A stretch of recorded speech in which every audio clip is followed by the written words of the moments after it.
Question lang po, ano po yung motion na December 6? May I clarify lang, Mr. President, what the motion is? Mr. President, the motion, sorry, Mr. President, let me just, Before we make a Yeah, commotion, may we yeah. know what the motion is? the motion that the general summary be accepted as the amendments to House Bill number 4056, Mr. President. 4058. Before that, Mr. President, just because our clean copy is actually a summary, but the summary we were expecting ay kasama yung programs, hindi lang numbers. May we ask some questions and be clarified before that? Or if we pass that motion, can we still make amendments? What's the preference, Mr. President? Should we ask first or pass this motion? Well, Mr. President, we can receive questions, Mr. President. So if that's the case, Mr. President, can I ask some clarificatory questions? Yes, you may. Go ahead. There is a pending motion, so you can avail of the period of interpellation on that particular motion. Let me start with the premise. The premise is that it's extraordinary times through a series of events, both natural and supernatural, na expose ang massive graft and corruption basically in flood control. But we are all aware that it happens in different departments and even sa collection pa lang ng taxes. No? Ang highlight ngayon, thank you also to Senator JV and Senator Erwin yung sa BIR. No?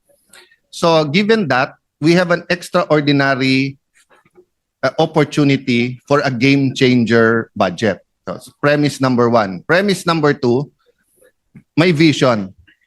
And yung budget, ang popondo sa plano para ma-attain ang vision. No? So for example, Mr. President, in all our interpellations, people agreed on three things. Masyadong nagsisiksikan sa highly urbanized. Nag-agree po tayo na ang baha, traffic, etc. ay lalong sasama kung panay sa highly urbanized.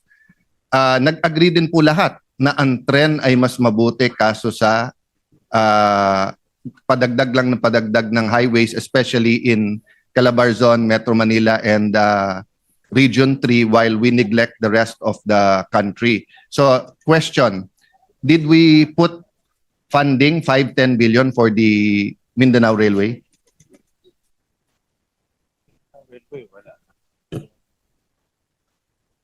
Word assisted, sir. Alam ko meron po. Well, Mr. President, This time because the chairman informed us that tumatagal yung line by line. But with your patience, we just want to ask a few questions and see whether acceptable na ito. Because we did pass concurrent resolution number 4 na kung saan lahat tayo nagsabi na dapat totally transparent. So sa aking pagkaintindi, pag sinabing transparent, pag nakita ng media at ng ating mga kababayan itong committee report, alam nila kung anong laman at hindi. Having said that, between complete transparency and a reenacted budget, parehong may tama sa ating bansa. And to be fair to the chairman, he has promised us that Saturday, Yes. lalabas yung line by line and before the third reading nandun. Yes. But please understand na hindi kami komportableng bumoto today based on this if we're not able to clarify kung ano talaga yung mga laman. But I'd like to put on record that even informally, meaning not here, whether it's in the lounge, in my office, in his office, Senator Win has been totally transparent of what is in what are the changes and what are the committee report. Wala tayong tanong doon, no? Even sa majority, we had a instant caucus yesterday for some tricky issues, and I appreciate the conversation. But in the spirit of true transparency, and because I am inspired today, because Senator Lito Lapid is focused and intently listening to me. So when that happens, I would like to really do my best. Thank you, Senator Lapid, for being here today. and focusing on that. Actually, ang questions ko, Senator Lapid, na sa Region 3 din. So, Mr. Chairman, 2 questions lang sa trains. Yung Mindanao Railway, but because I'm reminded, because Senator Lapid is here, naglagay din ba tayo ng pondo sa Clark Subic? Because ang sinabi ng DOTR, 2026. hinalo pa nila yung Clark Subic train sa Central Luzon papuntang Southern Luzon. Kung hihintayin mo pa yon, tatagal pa ng husto. But in those 2 instances, they agreed that if we put a little bit of money, they can start the program, especially sa Mindanao Railway, because kompleto na yon. Nagka-problema lang sa funding with the Chinese concessional loans. No? Doon sa information ho namin during the budget briefing and also yung mga briefings before, apparently nag-withdraw ang DOTR doon sa Chinese ODA because of delay and also wala nang interest for both parties to pursue it. But in the 2025 budget, under the unprogrammed funds, meron silang inallocate a program. Sorry, under the program funds, may na-allocate na 200 million pesos. And ito yung ginagamit nila for preliminary works. In Yes. fact, may nakita ko sa news na meron na silang mga parcellary surveying, so ginagamit nila ito. For 2026, wala po dahil walang loan na request. Yes. But Mr. President, that's why we have interpellations, di ba? So ang hindi naging proactive ni hindi naging reactive ang DOTR doon. Parang sa kanila hintayin natin yung loans. Ballpark lang, magkano ang total cost ng subway sa Metro Manila? Okay. Sorry, may dagdag lang po ako, Senate Minority Leader. Sa 2026, merong 1 billion for the Mindanao Railway under GOP counterpart. Ang wala lang doon yung loan. So they're expecting hopefully na magkaroon ng loan in the next few. I'll not belabor the point, Mr. Chairman, Mr. President, but just to give you a apples to apples comparison, magkano po in general yung ballpark figure ng ating Metro Manila subway? It's about 500 billion ba? Alam ko mga ano ho yan, mga, if my memory serves me correctly, mga 400, parang 400 billion dollars. Okay. 400 So- billion dollars. Sorry, $4 billion. $4 billion. Yeah. So mga 200 billion, Billion pesos. Yeah, Okay. more or less. Mga Sa phase 1 ng Mindanao Railway, it's 100B. And they said that if they get 10B, they can hit the ground running. So what is 10B compared to the 6.7 trillion at meron tayong unprogrammed na 170. So if you want, lagyan natin ng 5B sa program, 5B sa unprogram, although we're against the unprogram. But my point is, Mr. President, hanggang kailan maghihintay yung mga taga Mindanao na alam naman natin pag sinabi mong next year, loan pa lang yon, that's another 2-3 years, then another 2-3 years bago ma-implement. But they said because nga nag-pull out lang yung financing, Chinese funding. everything is ready. And even if they get funding from whether the Japanese or the Koreans, the Australians, wherever, no? May 25% counterpart pa rin naman, which is 25 billion. So they did not put any, there's no hesitation in their part. Tinanong ko diretso, kung bibigyan namin kayo ng 10 to 25, kaya nyo na ba simulan? Yes. So in fact, I would even say, why doesn't the Maharlika Fund invest there? O why don't we package it sa ibang mga oligarchs natin na kung kukuha kayo ng mga highway na gagawin yung tollway, pero eto naman, ano yun rin. But ang point, Mr. President, this is such a great opportunity. Nalagyan natin ng 5-10 billion. Let's not let this opportunity go away. Yesterday, we were speaking about 50 billion. We were talking about certain pricing. 1 billion. So meron tayong leeway doon, di ba? So may I appeal to the chair that whether it's 5 sa unprogram, 5 sa program, let's show Mindanao na despite the politics that is going on, hindi sila casualty sa politics. Ako ay support po yung Mindanao Railway dahil alam po natin na ang Mindanao is our food basket. Diyan po talaga nanggagaling marami sa ating mga produce at ang weather ho nila relatively smooth throughout the year. Pero ang transportation logistics, mahal din kung hindi ho gagawin yung ating railway system. So magandang idea ho yan. I'm not Minority that sure, Leader. Mr. President, about yung pagtaas ng population sa home city mo. No? But kaming magkatabi, Muntinlupa at saka Taguig, ano kami, two of the highest in Metro Manila and I think in the country. And basically, lumilipat is from Central Luzon, from Bicol, Yeah, tama from kayo. Visayas, Mindanao. Kasi nga, pag nakitang may trabaho, may libre ang edukasyon, hinahatid sa bahay yung mga gamot, di ba, lumilipat dito. Yeah. But you know, if we start building the railway, I'm 100% sure yung ating mga mall owners, yung mga land developers, will start their development kung saan yung mga stasyon ng tren. So it will be such a good sign in the midterm. No, I'm a little bit cautious kasi of administration starting something pag last year na nila. For many reasons. I mean, sa first year ng Marcos administration, the former DOTR secretary, parang biglang delay yung sa subway sa Metro Manila, di ba? So from having stations opened in 2026, naging 2027, naging 2028. Pag hindi mo administrasyon ang ginawa, ang daling ituro dun sa past, no? So if they actually start it in 2026, imagine you have the whole 2026, the whole 2027, and it will really be a good sign that despite, you know, some how do I put it diplomatically, animosity between the president and the vice president, painful discussions of impeachment between the House of Representatives and the Senate as an impeachment court, hindi casualty ang Mindanao because we will still put that funding. And 10 billion is basically the budget of 2 or 3 congressional districts, Mr. Chairman. So may I earnestly push that we include that in the amendments today. Kahit 5-10 billion, kahit saan program yung We'll confer and consult with His Honor kung saan magiging accounts doon. But I support that. Maganda ho talaga Mindanao Railway.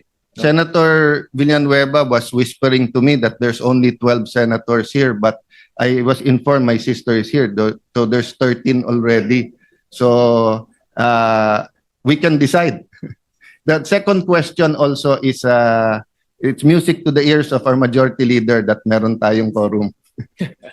So the second one, I do not know if fully capable na ang DOTR of building the Subic-Clark, unlike the ano, but can we consider that sa BICAM if they say that they can do it? Kasi yung sa Mindanao, sinabi na nilang diretsuhan Yung sa Subic-Clark, they said na totoong since 2016, 2017 pinag-uusapan. Nung una hiningi natin yon as a grant.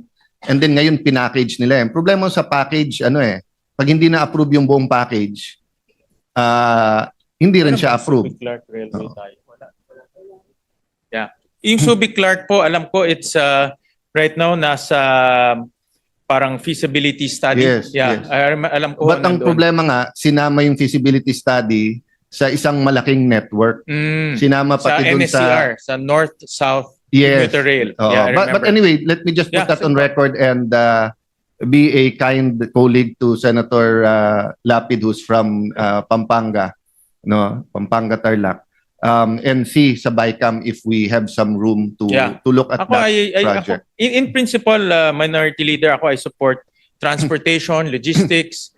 Talagang naghahabol lang tayo. In fact, yung mga ginagawa ho natin ngayon is just playing catching up. So I support that. Mr. No, and I will tell you why. It's because of our experience in Fort Bonifacio or BGC. Imagine, ang buong Fort Bonifacio is over 500 hectares, ang BGC is 100 hectares, but look at the development. Samantalang ang Clark is between 27,000 to 30-something thousand hectares, depende kung isasama mo yung mountainous areas, puwera pa Subic.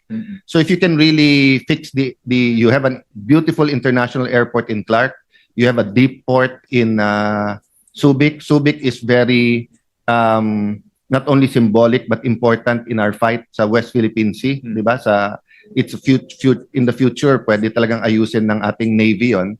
So if you really have a train Yeah, tama ho kayo. for goods and people between Clark and Subic, even yung synergy na inimagine ng mga Amerikano when they built it in the late 1800s, early 1900s, can be fully utilized if we have that, no? Tama. But yun nga, natatakpan ng mga, how do I say it, no? Yung mga mas urgent. So I think these two railways, Yeah. Mindanao and Subic Clark, are both as important as others like the subway. But sometimes kasi pag napapanood mo sa news, araw-araw na traffic, nagiging mas urgent yung iba.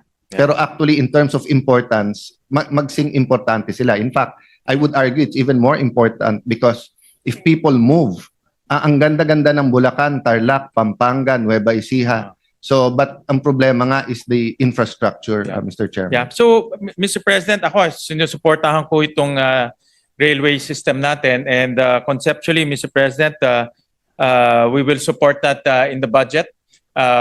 Ang i-consult ko na lang ang ating minority leader in DOTR on how much to put para malaman natin na magagastos ho nila. For Subic Clark Railway, for 2026, meron ng right-of-way fund under BCDA of amounting to 70 million pesos. Okay. So meron na rin silang intention to start the right-of-way acquisition for both projects actually. For Yes. both projects. So, the next question is unprogrammed funds. No, you were telling me yesterday, Mr. Chairman, and let me give you that opportunity that although the majority wishes to keep it or the palace wishes to keep it, because in my research before 2022, walang unprogrammed walang ganun release, no? And you confirmed to me that in the past 3 years may unprogrammed pero lump sum. Yung sagip portion. Meron Yes. meron doon unprogrammed sagip. At itong sagip portion is lump sum, no? And not to use this as an opportunity to defend my colleague Senator Joel, but you know it's a little bit crazy that you have that fund that it's actually the executive that can release, but a district engineer is claiming that he can have it released for a senator without the senator knowing it. So I leave that to those investigating, but I'm just stating for the record na nakakabuang isipin na pwedeng ganon. So my first option is to ask na tanggalin to. But if we keep it, the chairman was telling me he has some reforms and some special provisions to make sure that it will not be abused and it will not because I don't want let me make it clear, I don't want it to be a black hole. No. Yeah, Tama ho kayo dyan. Can you imagine if it's a black hole, then pag may na-release, anyone can say, si Governor ganito yung nagpa-release. Si Senator ganito nagpa-release. Si ganito pag-release. Wala kang kalaban-laban in this environment and in this in the present environment, no? Yes, go ahead, Majority Leader. I will always yield to you. So just to clarify, I just want to clarify, Mr. President, the query of the good senator, the minority floor leader.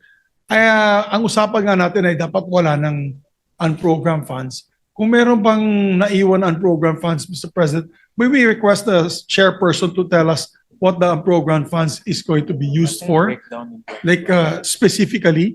Kasi dyan po nagkaroon ng problema dito sa investigations na ito, yung scandals. I think the idea was dapat wala ng unprogrammed funds. But if the good sponsor can tell us what the unprogrammed funds are for, to be clear to all of us. Yeah. here. Then after that, Mr. Chairman, maybe I will yield, but I have some proposals. But if any of our colleagues have proposals specifically on the unprogrammed fund, I will yield, Mr. President. Kasi kung ma-solve natin to, major to for transparency. I'll be more than happy, Mr. President, to share with the body yung reforms na ginawa natin sa program. So dati ang program meron doong 11 line items. Ang para sa akin, pinaka-controversial na line item doon, yung item called Sagip, na in 2024, 225 billion pesos, in 2025, 160 billion pesos. Ito yung lump sum, Minority Leader. So for 2026, tinanggal na natin to. from 11 items, reduce natin to 7, of which 3 are considered cash, the 4 non-cash. So the 3 considered cash are yung foreign assisted projects, yung GOP counterpart, at yung AFP modernization program. So yeah, yung breakdown. Yung 4 na items are non-cash. They just need book entries para ma-record sa libro ng mga agencies. No, for example, for 2026, ang foreign assisted is about 97 billion pesos. Ito yung lahat ng mga loans na lalabas for 2026. Yung GOP counterpart of those loans is about 35 billion pesos. Tapos yung AFP modernization 30 billion pesos. Yeah. So, So wala na po yung sagip for 2026. if the good chairman, If with the indulgence of our minority leader, may I be allowed to intervene, Mr. President?